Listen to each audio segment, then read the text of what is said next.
Hi, I'm Dave Dinkel. 2-minute special series tips on the biggest problems that investors face in real estate investing, at least in their own mind. So the question is, what do I do if I get a property? Who do I sell it to? Hey, that's a great question. If you haven't thought about that beforehand, you need to think about it ahead of time. I've seen some national guru guys, I don't know how, I probably heard them talking, and they say, if you have a great deal, you never have to worry. There will always be a buyer, or there'll always be cash for you to get it. Well, that's only true if you've looked ahead of time and seen where you can get the cash or where you can get the buyers. Let's talk about it. What's important in real estate investing? Now, I probably said it for ever since I've been in real estate investing. The most important thing you can do, and I'll say it again, the most important thing you can do is have a strong buyers list. One of the things that I show people how to do, there's actually 5 types of wholesaling. Most people talk about one kind. You buy, get a property under contract, assign it, JV it, sell it to an end buyer, boom. That's one of 5. And the other guys probably don't know much about other than one of the other ones. It doesn't matter. The people you're selling it to have a very strong buyers list.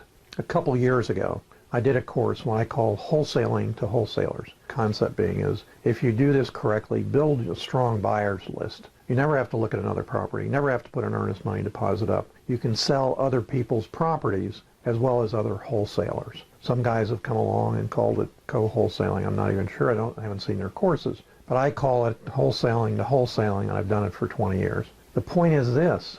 The strength in these guys is their buyers list. So when I gave that seminar in the front row, a student of mine who had been doing rehabs and some wholesale deals got up and he said, "You just changed my life." And I said, "What does that mean?" He said, "I'm going to be the king of wholesalers." And he has.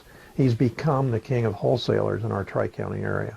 He has over 17,000 names on his email list. How did he get so many? He worked at it. But they're not just in our Tri-County area.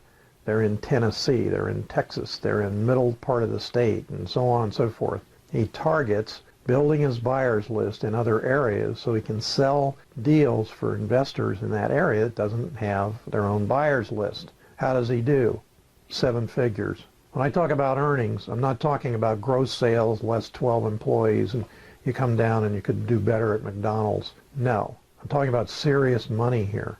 Does he do any rehabs anymore? Maybe. Why do I say maybe? Because he sees the best of the best deals. He can cherry pick them and rehab them if he wants to, or buy them and hold them as rentals. That's the power of wholesaling. So what am I saying to you? I'm saying to you that you've hit upon a point, who do I sell it to, that is the key to what we do in real estate investing. Now, if you say to me, well, how can I find those people? I have a whole course on finding buyers. And the other thing that I always have said is you need an emergency sales kit. Let's say you start doing wholesaling or investing, and a neighbor says to you, "I have a friend that wants to sell his house." You go over there and, man, what a steal. It's a deal. You know it's worth twice as much as it is. And the guy says, "I don't care. I just want out." You sign a contract on it. Now what do? You have a problem. Now, is it a big problem? It's as big as you want to make it. If you go online and Google, "buy my house," you're going to come up with all kinds of wholesalers. Those guys are pros. They're going to ask you a stupid question like, "What did you pay for it? Why?" They don't care what you paid for it except to get a better price out of you. Their attitude is, "I pay bird dogs $1,500 or $2,000, and I'm going to make the $40,000 or $50,000. You're not entitled." So you can talk to them, but you need, most importantly, to build your own buyers list. How can you find them? The emergency sales kit. Put out bandit signs. Do Craigslist. I call it the loony list. It doesn't matter. Just put it out there.